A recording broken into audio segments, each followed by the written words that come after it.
Marc Faber, the famed contrarian, correctly predicted the economic downturn and the recovery.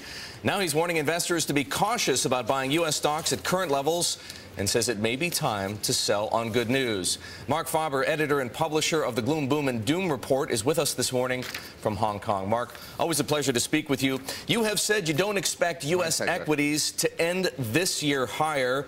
I suspect, though, you probably agree that there's going to be more volatility. And if that's the case, what kind of low might we expect the S&P 500 to set during the year?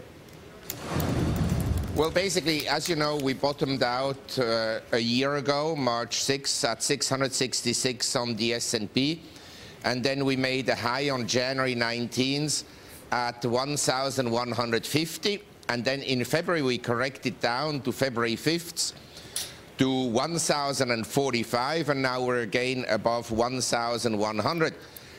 I'm not so sure that we'll make new highs, but if we make a new high above 1,150, I don't think it will be that far above the 1,150 level, maybe 1,200, and that thereafter we have a bigger kind of correction on the downside. How far might it go down if that correction comes to pass like you predict? Well, I think if we make a new high, then I wouldn't rule out the correction of at least around 20%. And don't forget, many shares in America and globally have already corrected 20%. So for them to make a new high isn't going to be all that easy in the first place.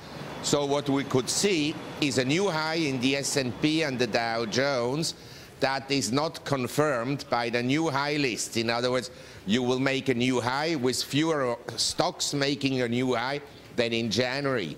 All right. Now, Marc, speaking of how far things can go down, I want to switch gears for a moment and talk about currencies. Do you think we've seen a bottom for the euro yet? Well, the euro made a new high against the US dollar at 151 on November, I think, 25th, 2009. And it was a false breakout move on the US dollar coming out of a wedge. And then we had the big correction down to 134. In other words, the dollar strengthened considerably. Now the euro is very oversold, and the news has been horrible. Everything you've read has been a disaster for the Eurozone. And I think the euro now can rebound to around 140. Before it goes lower. I think there's nothing good about the US dollar, but I don't think there is much good about the euro either. And what you have in Europe is indirectly also monetization of the debt. Marc, what's going to be the catalyst for investors to turn sour once again on the dollar?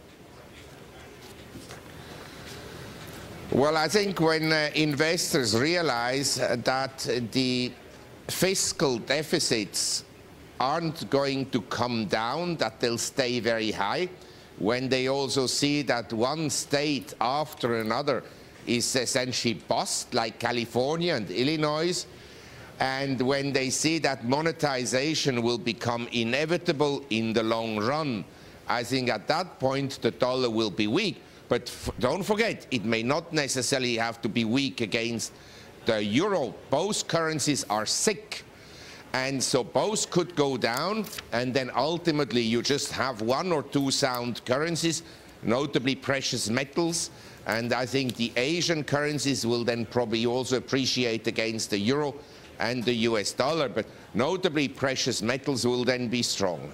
Marc, I've only got about 15 seconds left. If there's one asset class in the world to be in right now, what is it? Well, right now, as of today, I would probably go long the euro, and I would probably be long US Treasury bonds, but only as a trade for the next, say, 5 to 10 days, and then we'll have to see further. In general, I would say it's better be in stocks than in bonds over the next few years, because we will get more inflation in due course. Marc, thank you so much. That's Marc Faber, everybody, publisher of the Gloom, Boom, and Doom report, with a whole lot of investment advice there.